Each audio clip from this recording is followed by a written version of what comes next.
Hello, welcome to the Star Movie Recap channel. In a world cloaked in secrets and danger, one man attempts to beat the clock to reveal the truth with a mind he can't trust in.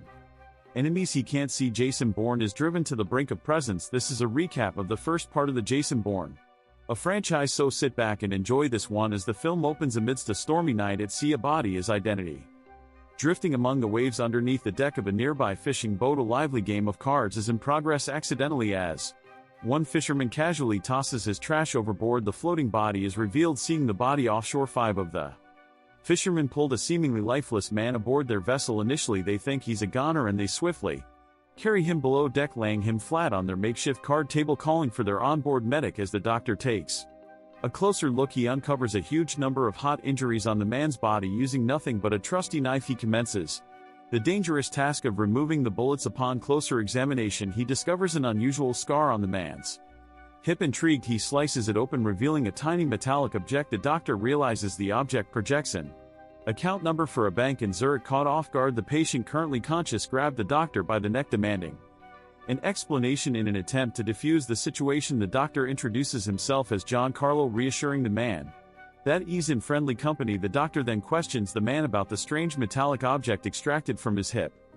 and the man does not know what that item is, not to mention his own name. In the meantime, miles away at CIA Central Command in Langley, Conklin, the head of CIA Black Ops, receives troubling news about a botched assassination attempt on the target, none other than Wombo C, an exiled African dictator. Back on the fishing boat, our mysterious man isn't just idly sitting around. Despite his murky past and lost memory, he's rolling up his sleeves and diving into work, helping the fisherman. While on his path to recovery, he's frantic to unearth his identity and recall the events that led to the watery predicament. The ship's doctor remains hopeful, believing that time will restore the stranger's memories.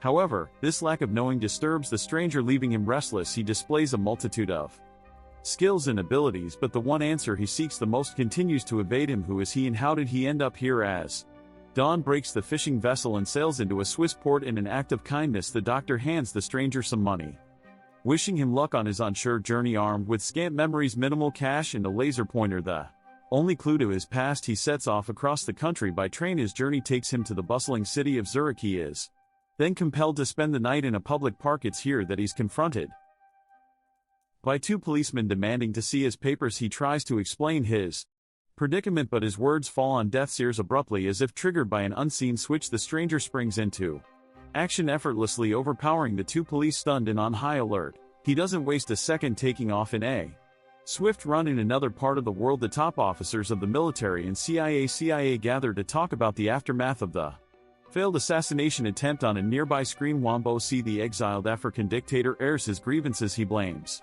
the US government of threatening his family and vows retaliation. He claims to have survived an attempt on his life, which those in the room dismiss as fake. After the meeting, the plot thickens as CIA Deputy Director Abbott pulls Conklin aside from examining his possible involvement in the botched mission. Conklin, who's at the helm of the covert Redstone program, admits to losing an assassin during the mission. Abbott's fury is unmistakable. Conklin, who's never had a misstep before, has landed them all in hot water, and the tension is high. Our mysterious stranger, meanwhile, explores his way to the bank, whose details were projected by the laser pointer. There he gains access to the safety deposit box related to the account number once abandoned. With the container, his interest surpasses him. Wildly, he pries it open, revealing a passport. It bears his picture along with the name Jason Bourne. His intrigue deepens as he uncovers a bogus base in the container. Under, he finds a surprising mother lode, heaps of money, more firearms, and a cluster of passports bearing different names, but all with his picture. He stumbles upon another alias, John Michael Kane. Faced with this bewildering array of identities, makes a swift decision. He packs up all the contents of the box into his bag, but makes a conscious choice to leave behind the guns. As Jason makes his exit, the bank manager's gaze follows him dubiously before he quickly dials a number. Once out on the road, Jason's determination solidifies. He's determined to unearth his past. A police officer's keen stare catches his attention, and he can't help but notice more officers around him and police cars speeding by. A sense of danger prickles his senses, prompting him to quicken his steps while attempting to mix into the crowd. Despite his efforts, he notices cops tailing him. Thinking on his feet, he ducks into the American consulate, hoping to shake them off. However, the safety of the consulate proves short-lived as the security chief recognizes him and moves to catch him. Jason puts on a show of surrender, but with lightning-fast reflexes, he subdues the surrounding guards and grabs a gun. With adrenaline pumping, he sprints, taking down another Garden swiping his walkie-talkie to stay one step ahead of his pursuers. Meanwhile, armed military personnel storm the building, scouring every corner for Jason. Our man is on the move, swiftly making his way toward an emergency exit. He figures out how to get outside using the fire exit to scale the building and reach the roof. However, in the rush he drops his bag. His lifeline is now a few floors below. Unfazed, Jason moves down the disintegrating fire escape, narrowly avoiding detection by the guards. With steady determination he explores the building until he reaches the ground, retrieves his bag and quickly disappears into the bustling streets. His path crosses with the young woman he had noticed earlier inside the office, venting about her financial troubles. Seizing the opportunity, he offers her a hefty sum of $10,000 to drive him to Paris. At first she excuses it as a terrible joke, but when he doubles the offer to $20,000 she can't help but accept. Over at CIA headquarters, the atmosphere is unpleasant as Conklin receives new news about the withdrawal from the bank. With newly discovered criticalness, he mobilizes his group to find Jason, scouring through information bases, records and surveillance camera feeds from around the city. Amidst a sea of images, a blurry security photo stands out. It's not much, but it's enough for Conklin to jump into action. He gives a green light to his Black Ops agents. Castell, Mannheim and the Professor demand they bring Jason Bourne in, dead or alive, by sundown. The manhunt is now officially on. On the opposite side of this game of cat and mouse, Jason and Marie are on their way to Paris. As the kilometers roll by, Marie fills the silence with stories from her life. Jason encourages her to keep talking, admitting that it's been a while since he's conversed with anyone in such a manner. Marie, though intrigued by this enigmatic the passenger who paid $20,000 for a ride, is stunned when Jason uncovers his situation. He can't remember anything about his past. Back at Langley, Conklin and his team get lucky finding video footage of Jason interacting with Marie. They pull her records, tracking her location and plastering both their faces on wanted reports. The net around Jason and Marie is tightening. Meanwhile, the two travelers pause their journey at a rest stop. Jason decides to fully open up about his recent peculiar experiences. He wrestles with the strange real factors of his past, confounded by the items in his deposit box and the account number embedded in his hip. Marie, playing the confidant, assures him they'll find answers soon. As they resume their journey, Jason finally succumbs to exhaustion, grabbing some much-needed rest. The following morning they show up at the location recorded on Jason's identification, stopping some distance away from the possibility of parting ways, heavy on them, having grown accustomed to each other's company. Thus Marie decides to stick around.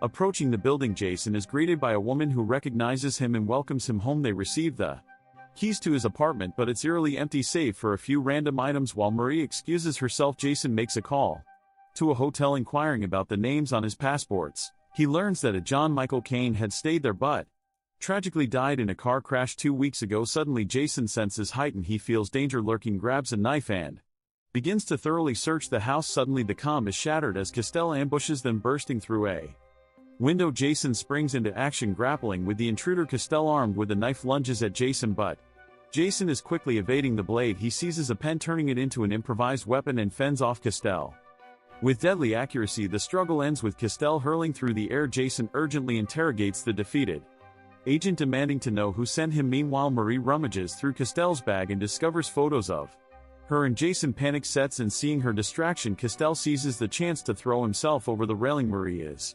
shell-stunned. Jason rushes to help her downstairs, only to find the friendly woman who welcomed him home dead from a gunshot wound. Back at Langley, Conklin gets a call from his logistics technician Nikki. He learns of the failed mission and the death of his agent Castell. In a whirlwind of events, Jason and Marie find themselves at a train station. Realizing how dangerous his life is, Jason urges Marie to go to the police and turn herself in. He doesn't want her tangled in his dangerous world, but Marie is in too far and there's no turning back now. As the police start to converge on their location, Jason offers Marie one last chance to escape, but she chooses to stand by him, and at the last second Jason hurries away. He drives with great recklessness as the cops give chase. They're almost cornered, but Jason makes a daring turn into a narrow alley, shaking off the larger police vehicles and leaving only motorcycles on their trail.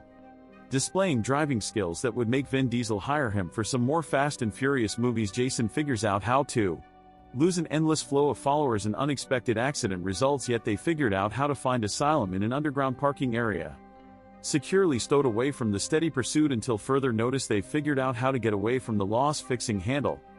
In the meantime, Conklin makes a frantic plan to establish a body to act like John Michael Caine in a funeral home in an endeavor to pacify Wombo C. However, Wombo C is no fool and he sees right through the deception under mounting press pressure. Conklin assigns the task of dealing with Wombo C to the professor, his most seasoned operative. Meanwhile, Jason and Marie is lying low when he dies and cuts Marie's hair, attempting to alter their appearance. Awakening the next morning, waiting for her to wake up, he plans to head to the hotel where his alter ego John had stayed, but danger looms. Wombo C, now aware of the CIA's involvement, is preparing to expose them as Wombo C and his bodyguard make their way. The professor strikes well-aimed bullets to claim Wombo C's life, silencing him before he can reveal the CIA secrets. Seizing on his status as a dead man, Jason sends Marie into the hotel as his proxy, coaching her on her movements and goals. Her charm and friendliness work wonders and she easily acquires the records they need. Back at Langley, a showdown wound as Abbott requests replies from Conklin in regards to Wombozi's death. Conklin, ever the manipulator, lies and places the responsibility on Jason, claiming he must have felt committed to finish his unfinished mission. Meanwhile, as Jason accumulates more information, the police find their abandoned car in the garage. Nikki at the CIA